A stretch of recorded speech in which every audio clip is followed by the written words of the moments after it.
Welcome back to another episode of Buffalo Happy Hour. Mike, what's up, dude? We made some changes, Derek. So we have leather chairs, which we'll dive into. Mm-hmm. There's an end table we'll dive into. And we're essentially switching things up from the table look. And then we're going to be diving more into a kind of a relaxed feel with our studio setup. But obviously, as you can see behind me, we still have our Wednesday whiskey review set up. So we're kind of all over the place, but not all over the place at the same time. We're making some moves. We wanted to kind of get away from the table with the barrels underneath design, where we're kind of across from the table. So now we're just going to be across from the chairs. And we're just going to be a little bit more comfortable. Because after hours and hours of recording, we realized that having the existing chairs weren't that beneficial. So we switched to a leather kind of a relaxed chair, and it's way better. Yeah. And now we have two completely different recording areas, because if you haven't figured this out already, you're not seeing whiskey reviews anymore on the Buffalo Happy Hour channel, because we decided that it would be a good idea to create more work and a completely new channel for the whiskey topics. We started a new channel called Whiskey Talk with BHH. It is on YouTube. We also have an Instagram, Whiskey Talk, or BHH Whiskey Talk. Is that the tag? BHH Whiskey Talk. I started it, and I don't even know.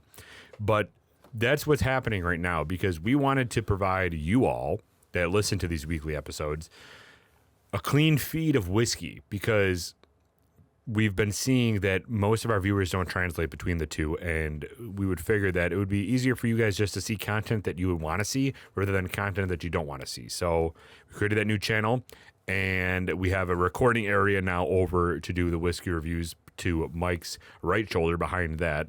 And we're just going to hang out now with you guys and do our weekly episodes from here. These chairs that Mike said are sick. Aren't these the most comfortable chairs that you ever sat in? Gina sat in it, and she's like, I don't think it's the most comfortable chair I've ever sat in. I'm like, you can leave the studio now because your opinion is no longer relevant. What are you doing? Real-time adjustments. Can you, like, be in the episode? Dropping your phone and stuff? Okay. I'm trying to set things up so that it's actually conducive for what we're trying to do right now. What are you trying to do right now? Talk for 3 hours with you, bro. Hell yeah. Okay. Most comfortable chair I've ever sat in. That was the question. Yeah, it was just like your opinion on these chairs. Like, they're comfy. Massive upgrade. The chairs before, they were like elevated office desk chairs, I think. And they had a metal ring at the bottom, which was nice to rest your feet on. But after a while, that metal ring started hurting that plantar fascia, bro. And that started hurting hard. Plantar fasciitis definitely needed the attention that it deserves. It's a real thing. Like football players, I know the struggle. Sitting down in a chair for a very long time, I can feel that plantar fascia start acting up. No comment to any of that. But yes, it's... Are you saying I'm not athletic? No, football player? You're definitely athletic, but I don't know how many downs have you played. More than 0. Less than 1. Got it. Understood.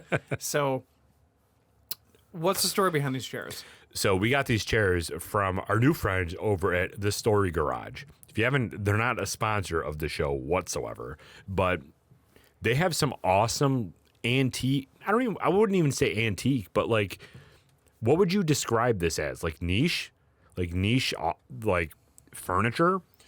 No, it's not antique. It's not antique. But it's like one-off sets. One-off sets. So the design of his business is he gets incoming furniture to his store, and it's basically first come, first serve.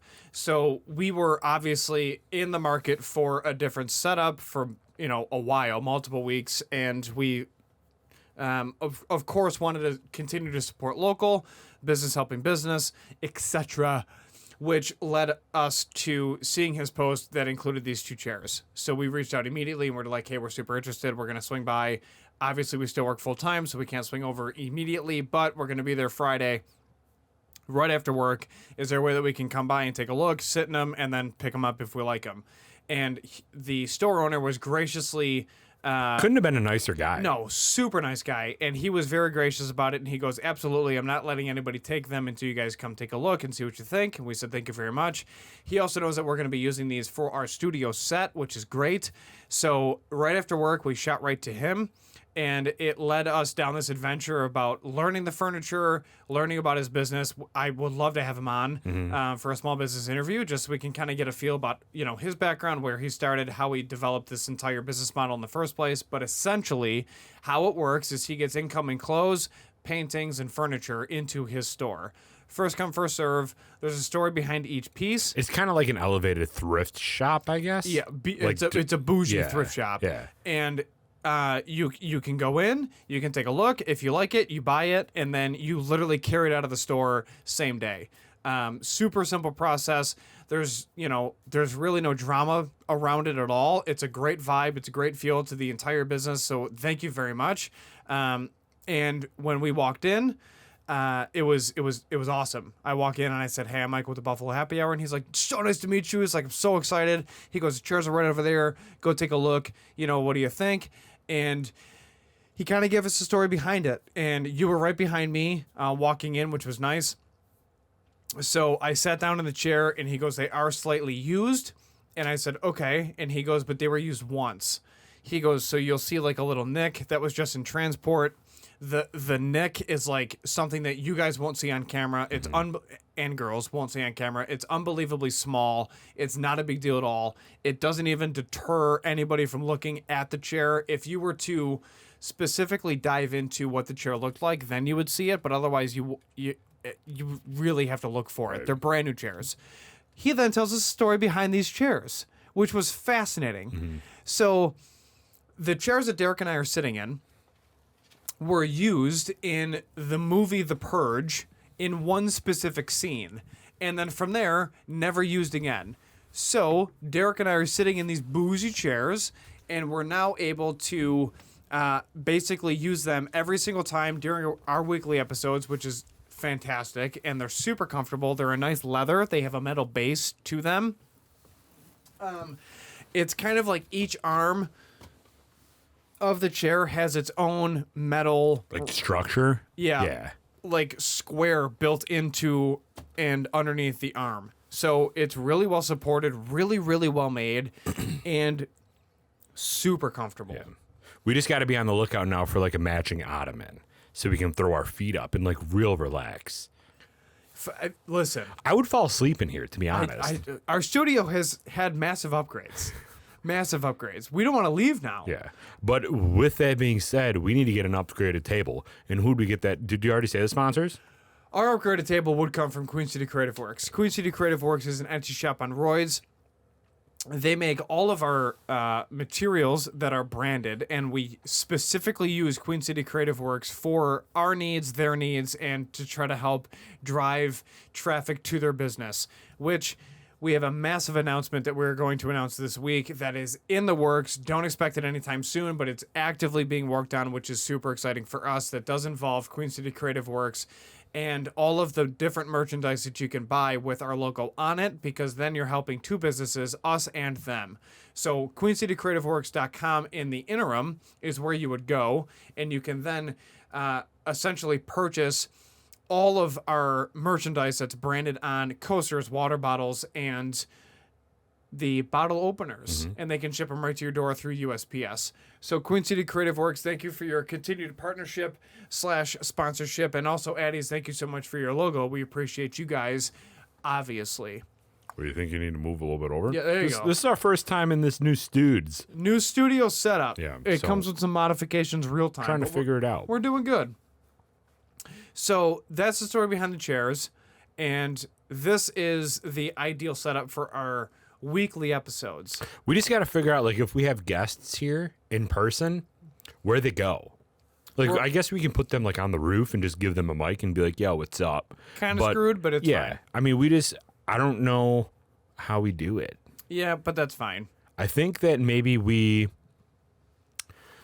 like throw one of us in that chair once we get a third camera eventually, like throw someone back there, you know, kind of away from everyone. And then Sure. we'll just have to kind of like make it work. Yeah. It's just what happens. It'll be a round table, Yeah. I'm sure. A little round table, but there's no table though. Well, I know what you're saying. there can be. It'll be a barrel. What if we like cut one of these barrels in half and then put a cush over top? And then that's where you and I can put our feet. Thoughts?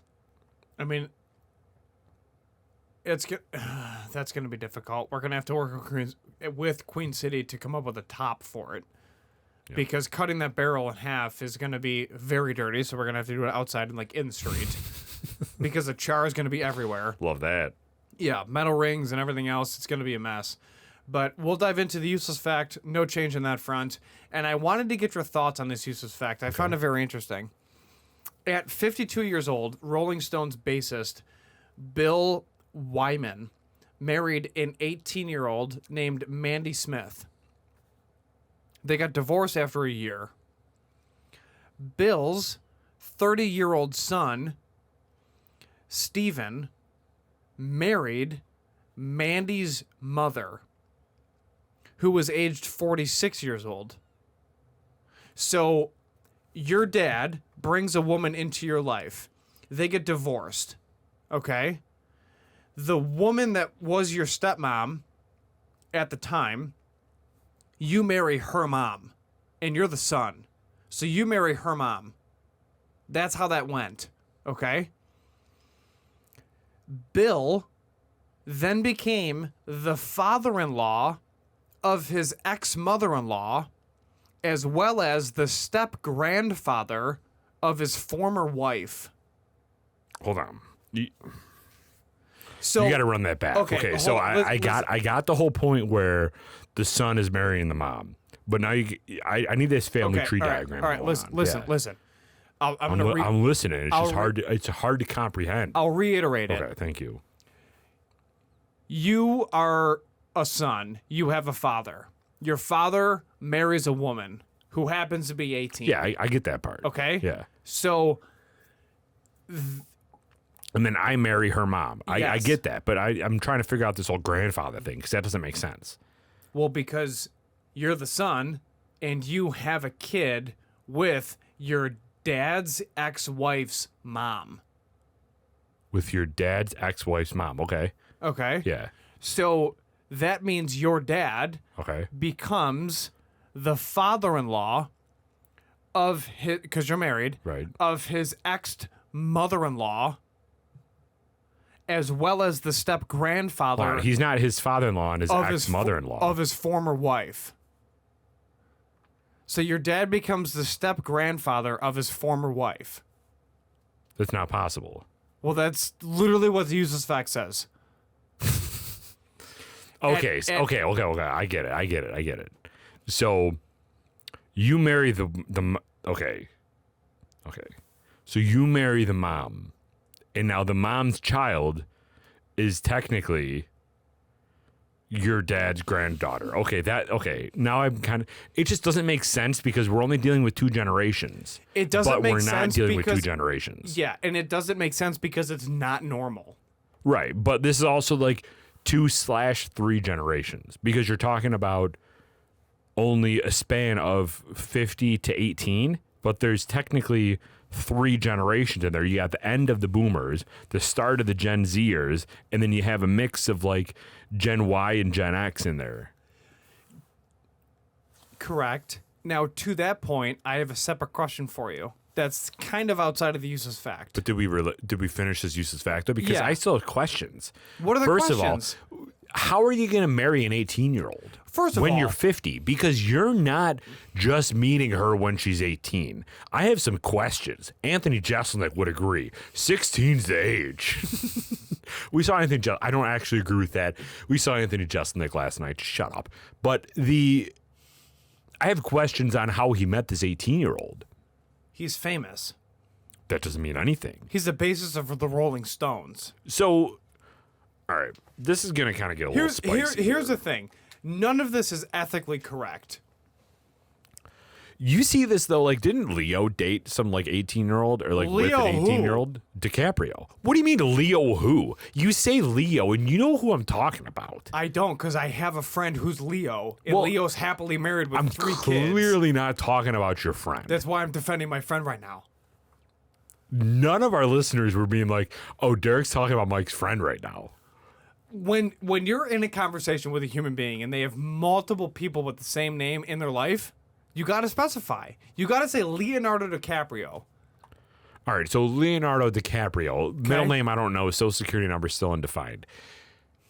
He's married. He was dating like an 18-year-old too, right? He doesn't date anyone over the age of 21 Why is that so weird to me? because he's a dumpster fire. Although, respect. His films, not his... Oh, okay.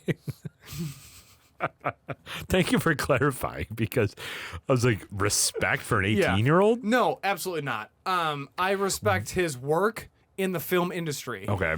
I don't respect his dating habits. So if you're 40, okay, what is the age that's acceptable? Because what is it? It's half plus 7? Isn't that what Chris Pratt says in Parks and Rec? When he's talking to Tom Haverford and Chris Pratt wants to date What is April? it? It's divide your age in half plus 7 is That's the rule. literally what I just said. Yeah, that's the rule. Divide your age in half and then add 7. And that's the acceptable age. Okay, so you're 40, you divide it. So 27, 40 and 27? That makes sense. I mean, I wouldn't go above, 28. Or What do you mean above? Pause. I wouldn't go below 28 is what I meant to say. I'm thinking in my head right now, like, okay, I'm 30, divided in half. It's 15. Yep. Easy. And then plus 7 is 22. I absolutely would not ever consider, and regardless of the fact that I'm married, even if I was single, I would not be spending any time with a 22-year-old. Because I feel like they just got out of college and they're ready to party. And we're just in different points in our life. If you were one of those dudes that wear like an affliction shirt, then you'd be like, okay, maybe I'll consider a 22-year-old. Yeah, going to like watch UFC pay-per-views at a local bar. Exactly. You're still rocking that spiked hairstyle So with if I'm 40, so 27's the age. I'm okay with that. But like 50, 26, 27-year-olds, they have their life together. depending most on part. depending on the person, Sure. case by case. If it's a 26, 27-year-old and they got, a good head on their shoulders, they're career oriented.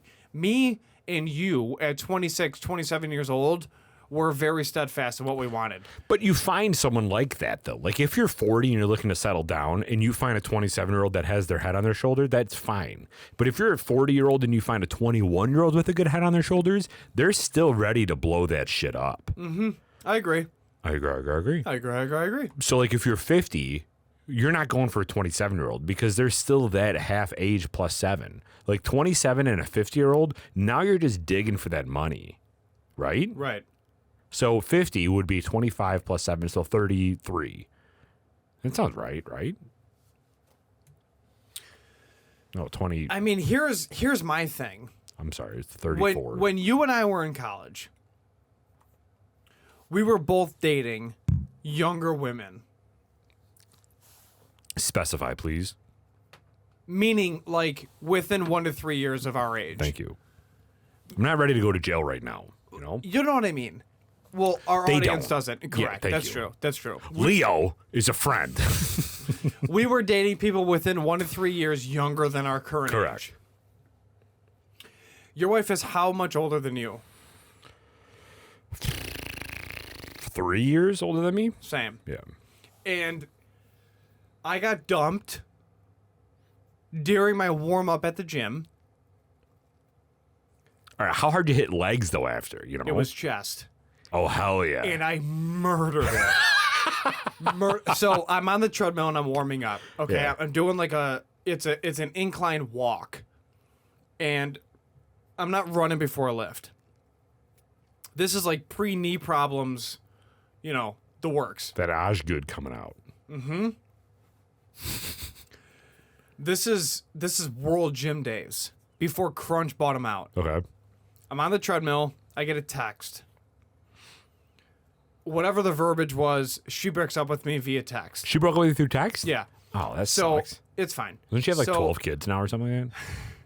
I'm at the gym. I read the text. I'm at the treadmill, and I'm like, okay. What was the reason? Fun fact. She wanted the college experience. Fun fact.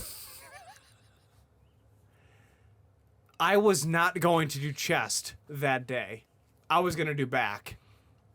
I could have done either or. It wouldn't have messed up my routine at all for the week. What are you sick of this story? Yeah, I'm kind of bored. Wow. I'm just kidding. We just started. So I read the text and I'm like, today's chest. It's now a chest day. So I get off the treadmill. I go upstairs to where the free weights were. What? We gotta reach. Did that for you, Sean. All right, back. There you go, mega fan. You're now appreciated and respected and acknowledged. So I go upstairs to the free weights and I obliterate chest. Obliterate it. Now, a couple weeks go by and I meet my now wife. Unplanned. I meet her and do you remember the first time you've ever seen your wife? Yeah, it was a blind date setup. Talk about it. Did you see? Oh, so I have a question. You arrive for the blind date, okay? And you're like, It wasn't blind because I've This- seen her before. I've seen pictures of her. So blind, kind of. like from friends. Yeah. I like that though because you don't want to go into a blind date and just be like, this is literally not even worth my time. 100%. Right. Like you want to at least be like, I'm gonna start off shallow. Like, is she pretty? And your wife is stunning. Like your wife is beautiful inside and out. She's literally perfect for you.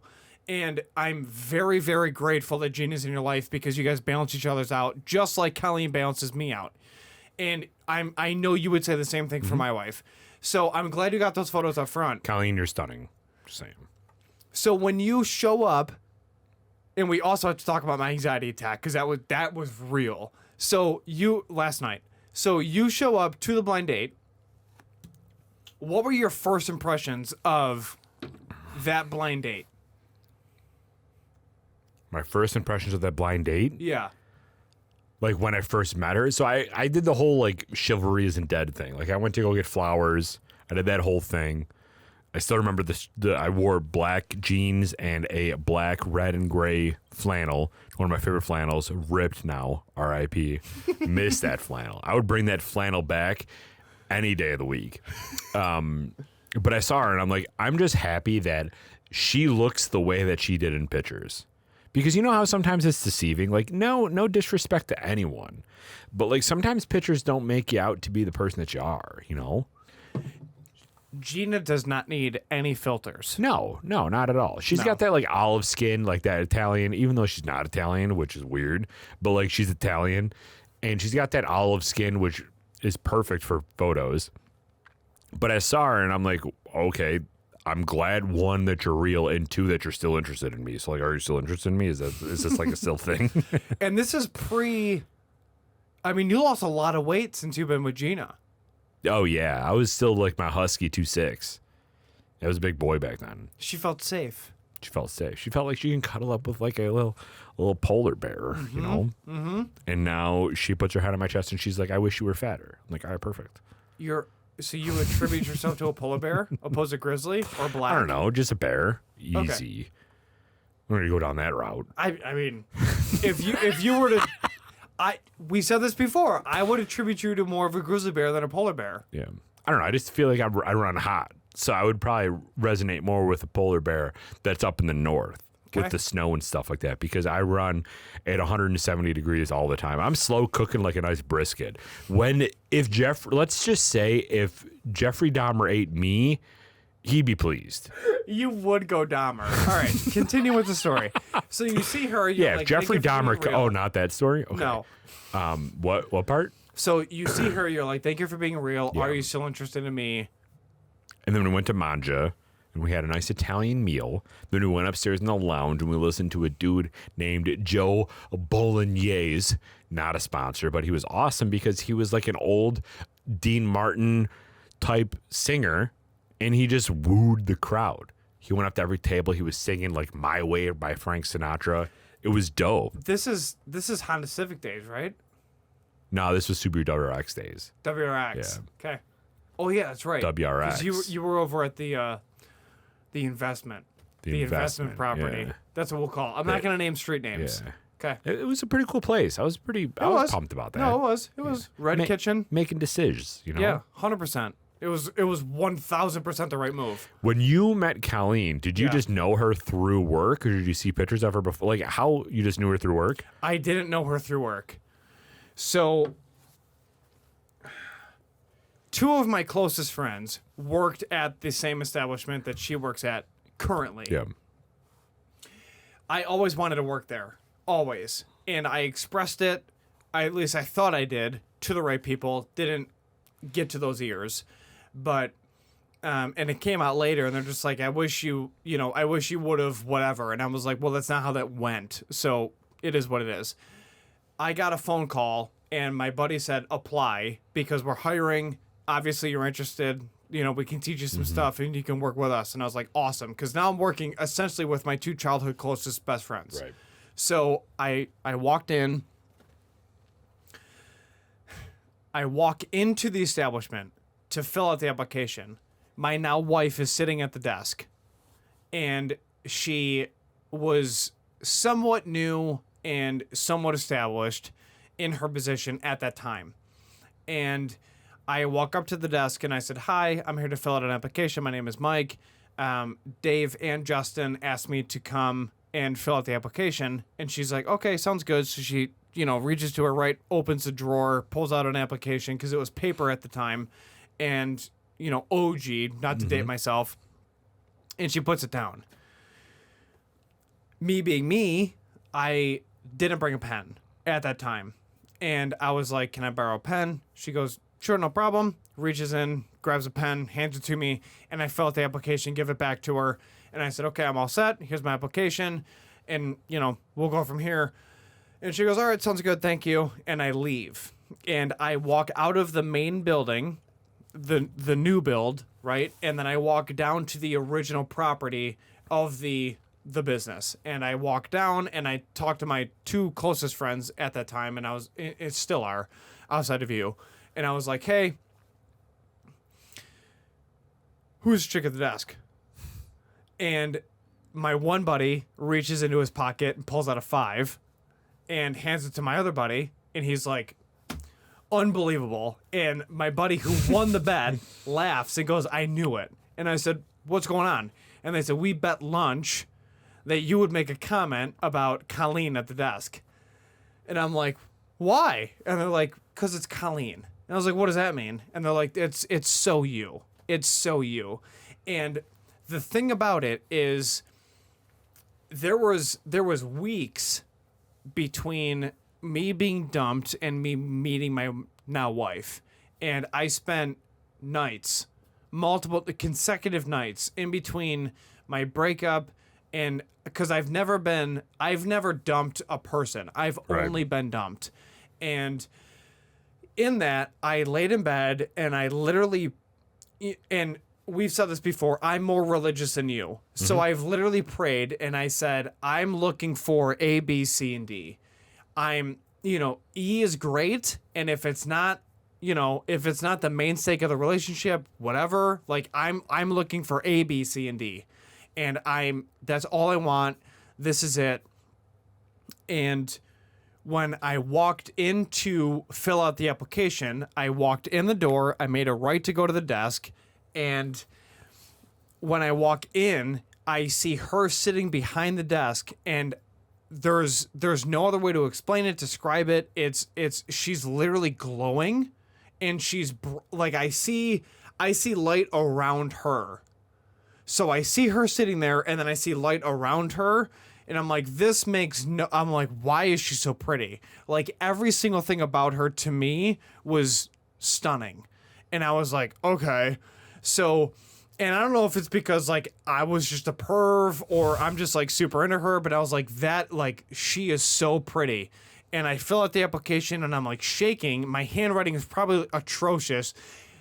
She probably judged me or was like, this dude's a dumpster fire. Yeah. I want nothing to do with him.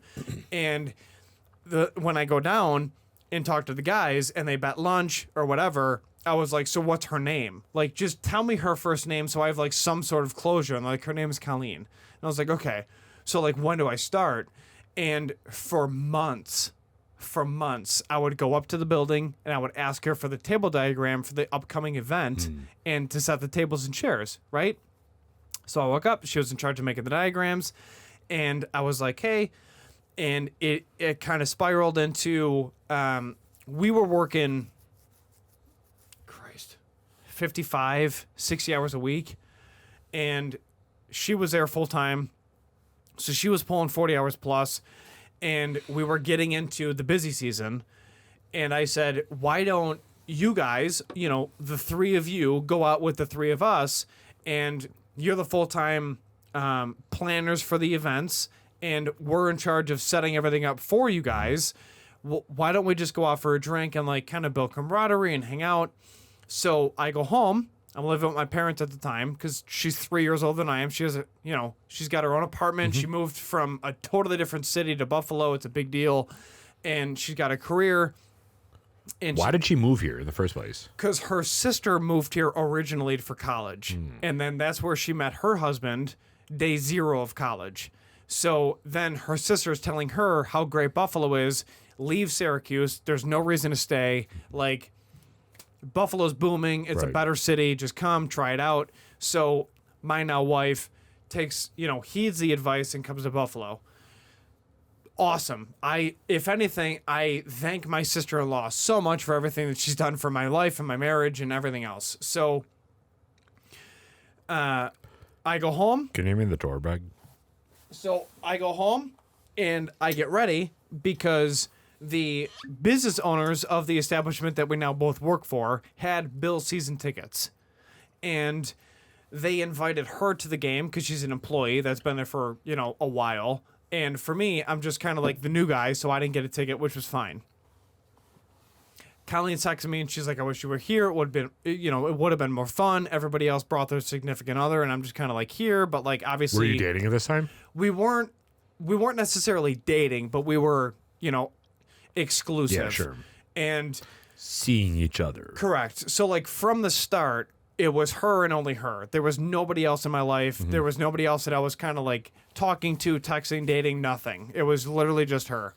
So I was like, I wish so too. And then her manager at the time invited her to Red Robin after the game. And shout out Red Robin. You slap. Great burgers. Burn and Love Burger? What up? So she then invited me to go to Red Robin after the game because then everybody else kind of went their separate ways and went home or whatever. And I was like, I'll be there. So I go to Red Robin. She touched my leg, and that was it. She touched my leg under the table. She was the first move? But touching legs? That was the first move. But before that, I invited everyone out for drinks, and we ended up going to the old school Jack Devines. Okay. Right? So right at Seven Corners, OG, if you're from Hamburg, you understand what that is. So OG Seven Corners intersection, there was an old school bar. It's still there. It's just under a different name, different management, whatever. And I walk in to that because now, me and my coworkers and my department are there, and then them and their coworkers representing their department are there. So I walk in and I'm wearing jeans, my work boots, and a thermal. I went classic Dominic Toretto, Fast and Furious. A thermal? You decided to wear a thermal? It was fall. It was kind of cold. Still a thermal? Was it like a quilted thermal, like Volcom? It wasn't quilted. Well, I mean, it was kind of quilted, but very, very small squares made up the thermal. She actually still wears it now. Really? Yeah. What color? It's gray. I gave it to her because it doesn't fit me. And I was like, this is yours now. Like, wear it. So she wears it to bed. Wow. Uh-huh. So, now, mind you, I'm 6'2", and she's, 5'1". She's small, right? So, like, all of my clothes are like dresses on her. It's amazing. So I walk in and she does one of these. So she's at the bar and she's sitting at the bar drinking a glass of wine. And there's people next to her. So she looks and does this. And then looks at me. So she pulls away from the bar, looks, sees me walking in, and then immediately does this. Cold shoulder. Ah, shit. She hit you with that, huh? Cold shoulder. And I was like, okay, I don't know what that means. Okay. Now, I found out she did that because in her head, you know what she said? What? I'm in trouble. Quote unquote. Because when I walked in, she looked at me and she's like, yep, I actually am into him. Because for months, every time I walked up to the building to get that table diagram and like talk to her about work stuff, she didn't even realize that I existed. But after like 4 months, she's like, oh, who's that? Like, who is he? Like, oh, he's kind of cute. And then we went out for drinks and then she see me outside of work and then she's like, okay, I'm in trouble. And I was like, nice, you know, like, let's do it, boys. Like, what now? Yeah, cool. So, and then it went from there. So we ended up going from there to Red Robin. She touched my leg, and I was like, okay. And then it Red was Robin is where it's at. very, very, very slow, organic progression. There was nothing crazy up front. Like, it was just normal. Like, let's figure out where each other are at. You know, we'll have normal, organic conversations, and then we'll just see what happens. And then now we're married with a kid on the way, and it's amazing. We started dating November 2013, and it's interesting now to reflect back when, I mean, in less than a month, our first child is showing up, and I still remember the sandals she wore, the outfit she wore, her hair was down, it was straight, it wasn't curly. And she's literally sitting behind the desk and she's glowing. And I was like, that's the first time I've ever seen that ever with any human being. And it didn't make any sense to me. And then going down and telling the guys, I'm like, who the hell is that? Because I need to know, like, time now. Like, her name is Colleen, which that started all the craziness in her family because my dad married a woman named Colleen, same spelling. I'm another Mike. There's another Mike already in the family. So, like, it's just insane. Yeah, there's like 75 Mikes in your family now. There's 15 Mikes. There's 12 Colleens. And we met a new Mike and Colleen. Shout out Crooked Lamppost. Crooked Lamppost. There's another Mike and Colleen. Yeah, I mean, it's a lot of fun. No Derek and Gina's, though. One and only. That's all we need. That's all you need. You guys are a power couple. Hell yeah. Did she ever tell you that? That we're a power couple? No, well, I mean, obviously. But did she ever sit there and be like... I don't know, first impression talk. No, she's like, I'll settle. Stop. Did she ever tell you about like her thoughts and like feelings about anything? Oh, yeah. I mean, we've Like talked what? about that before. Just like, I don't know. It's been more, the way that I connect with people more is on like a common interest aspect. Oh yeah, same. Like I totally lucked out. Super shallow for me. Yeah, like I totally lucked out that Gina's both gorgeous and shares interests with me, but I 1000% resonate more of like people that share interests. And Gina knows this, I've dated questionable people just because they've shared interests with me. That's like my backstory. I'm not like, I don't care about looks as much. It's more of like, do I find beauty in the way that you can intermingle and coexist with my life because you share common interest? I'm more like, if you're stunning but shallow and stupid, like I'm not doing that. But if you're a good 7 but share cars with me, like that's sick. But luckily with Gina, I hit the jackpot. She's stunning and she shares interest with me. Did you ever admit the number to your wife? Because I have. Of like what I think of her? Like 1 out of 10? Because I have. No, but like, I don't know if I've ever done, like, I'm not that type of a person though. Like, I don't know if I would have shared Yeah, me neither. or even thought of a number of her. Bro, this is really funny. I told my wife that she's a 7.5. I've said it to her face to face. And I said, however, And she goes, no, it doesn't matter what you... I'm like, it's not a but. So everything I said before but is negated because Right. that's the power of the word but. I said, however,